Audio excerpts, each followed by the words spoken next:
On today's iCave Dave, alleged iPhone USB-C port parts have emerged. Fast charging is coming. ARM is going public. Will Apple invest? AirTags Generation 2, what to expect? OLED displays coming to iPads, the next AirPods, and do you need antivirus in macOS in 2023? I'm iCave Dave and I simplify Apple so that everything just works for you. And if you want the latest Apple news, leaks and rumours, like the video, subscribe to the channel and ring that bell. So first story, we are seeing alleged components for the upcoming iPhones, including the one feature that every tech YouTuber has been crying out for years, but I predict will cause outrage amongst normal people, the USB-C port. Now, while everyone's been calling for it in the tiny tech bubble, last time Apple dared to change the port on the iPhone from the frankly enormous 30-pin iPod connector to the much better Lightning, most people lost their minds. And when Apple put USB-C into their laptops, everyone complained and DongleGate was born. But of course, this time it will be different, I'm sure. On the other hand, as a consolation, the latest rumours suggest that the switch to USB-C might well bring faster charging, up to 40 watts on wired iPhone charging and 30 watts via MagSafe, both double what was available until now. Though it's not clear if the faster MagSafe charging will be available with the current chargers or a brand new generation that we have to buy again. And these things were like $40. That's not a cheap charger. But Apple is putting their MagSafe technology into the new Qi 2 standard, so maybe, you know, there's going to be cheaper versions that you can get out there. Will Apple support those for the faster charging? Let's bloomin' hope so. And in one final piece on this USB-C / charging thing, 95Mac has actually found references in code, I think in Apple TV, iOS 17 or tvOS 17 code, that there is a potential new variant of the iPhone 14 coming alongside the 15, the 15 Plus, the 15 Pro, and the 15 Pro Max or 15 Ultra. We were talking about that the other day, you can check it up here, which could suggest that the 14 models will switch to USB-C going forward as well. So that would mean a new version of those being released. Let's see if there's any shortages just before the event. That would be quite telling. We've also heard rumours that a new version of AirPods Pro's case will be introduced with USB-C, but more on AirPods in a little bit. Next, and I promise we won't dwell on dull financial news for too long, ARM, the British company behind the architecture that Apple's chips are built on, is going public after a failed bid by Nvidia to purchase them outright from SoftBank about a year ago. Now, potentially valued at $60 billion, expect to see Apple, Nvidia, Samsung, Intel, and others trying to snap up decent chunks of the firm's stock to secure their future access to the technologies. Now, ARM was incorporated in 1990, but Acorn Computers, its predecessor, started way back in 1978 in Cambridge. Now, it'll be interesting to see how the price moves once this hits the market, but more interestingly, will it change the way in which the company is organised and prompt more industry shifts? Will companies start using this architecture, the ARM architecture, or will profit drives from the newly public company push more people away to things like RISC-V and similar technologies? Only time will tell, but it's going to be interesting regardless. See, I told you we wouldn't dwell. And we're going to move on to some of your questions from the comments because it is a lighter news day today. iCave Answers, get your questions in down in those comments. Use the hashtag so I know you want me to answer it on the show.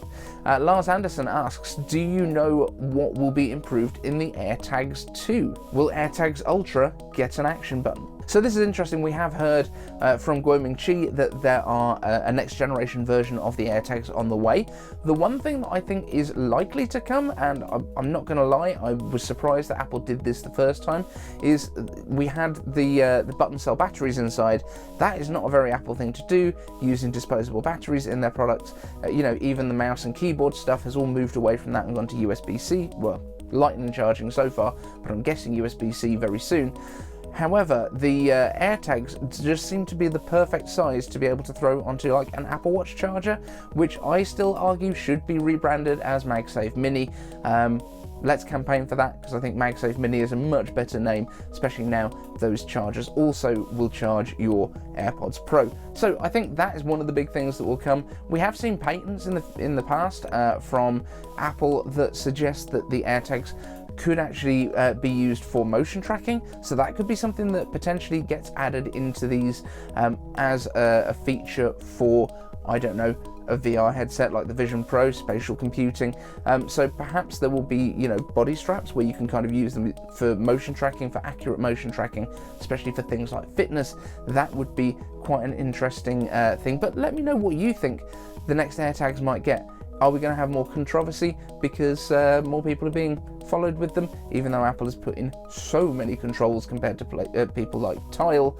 I don't know, let's see. Rob Lincoln is asking iCave Answers, so if Apple releases the iPad Pro with OLED and an M3 next year, any idea how freaking expensive that might be? My current iPad is really resisting taking a charge after 6 years of abuse, but I'm not going to pay twice the cost no matter how nice the screen looks. Now remember that we have got low price iPads. The iPad 9th generation is still sort of in the $350 kind of price bracket. It's a little bit more expensive here in the UK actually.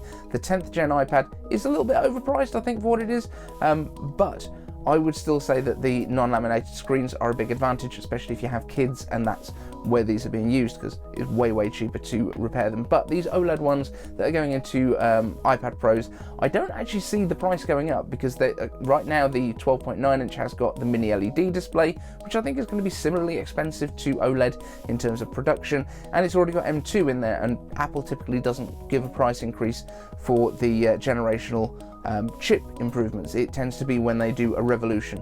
Now the display is a possibility. It might be that the 11 inch goes up in price if that gets OLED and the 12.9 stays where it is. That would make sense to me, so it may well go up in price. But remember, pretty much every iPad, especially if you go down to like an iPad Air, which has got the M chips inside, can run everything that the iPad Pros can. It just means you don't necessarily get the ProMotion, you don't necessarily get things like that, the nicer display technologies, but it can do all the stuff that the other one can do. So I would say the iPad Air is probably the sweet spot if you want to get all that performance at a bit of a lower price. Evan Rogers asks, iCave Answers, what sort of AirPods updates can we expect this fall? A new AirPods Lite model and AirPods Max 2. I'm not convinced by this AirPods Lite thing. I mean, I know we've got the AirPods 2 that are still available and they're at a lower price. I could see them maybe dropping the price from $129, I think it is now, to like $99. I think that would massively open up the market, and especially if they do it this side of Christmas, that would be the stocking filler for pretty much everyone. AirPods Max 2 though is definitely on the cards. It's been 3 years since they were introduced, and pretty much the other AirPods have had a 3-year refresh cycle. Between AirPods 2 and AirPods 3 was 3 years. Between AirPods Pro and AirPods Pro 2 was 3 years. So I would say the Max are due an update. However, we haven't heard anything about this actually happening. And what updates would we expect? Potentially a newer chip. Potentially we could get USB-C put in there. That would make quite a lot of sense. And if we're going to put in USB-C, maybe we could just put some sort of a headphone port on there, like a jack adapter, just like we have on the new Beats Studios that just came out, the Beats Studio Pro or whatever they were called. It seems a little weird that the Beats have that feature, and potentially we could throw the lossless into these AirPods Pro Max over the wire, maybe even over Wi-Fi. I don't know. You tell me what you would expect. Otherwise, it's probably just going to be new colours, isn't it? And Team Kinetics asks, iCave Answers, antivirus software for macOS. Is the built-in security enough, or should people use something more traditional too? As Mac's market share grows, so the risks also increase. Now, it has to be said that a big part of the reason that Macs weren't really targeted in the past because they were such a small proportion of the market. But the way that viruses work seems to have changed, and please don't take this as security advice. This is not me as a security expert, because I'm not one. But I personally don't feel the need to use an antivirus.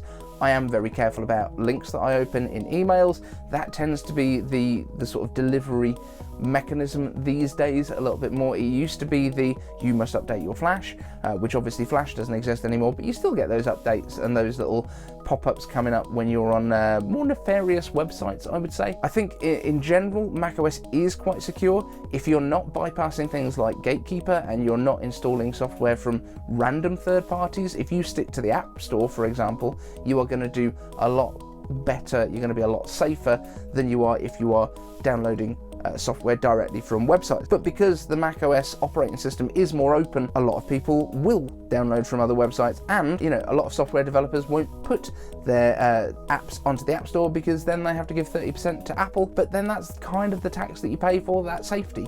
I think there are a lot of Mac users who only use the App Store, just like with the iPhone. Everyone only uses the App Store right now, and that's my concern when we go to the open version and sideloading becomes a thing on the iPhone is that people don't have to download and sideload stuff, but that manufacturers and software developers might not put their apps into the App Store to force people to go to their own sites, which would mean that everyone has to open up their phones to sideloading to get the apps that they actually want, and that's when we actually get into trouble. So I would say, if you are concerned about security, stick to the App Store.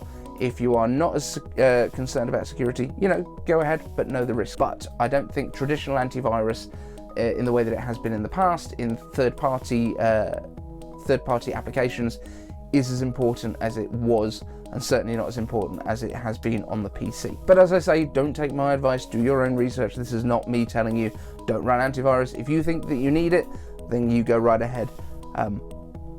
Just saying that I don't, but I am quite careful and I'm fairly tech savvy. That doesn't immunize me against making a stupid mistake sometimes. And that's it for this show. Thank you so much for the questions. Hashtag #ICaveAnswers down in the comment section if you would like to ask a question for a future show. And don't forget, you can join our Patreons to help support the channel on a more kind of frequent basis, and that helps me to keep going and sometimes buy food when I run out of money at the end of the month. Thanks. Want the latest Apple news, leaks and rumours? Subscribe and ring the bell.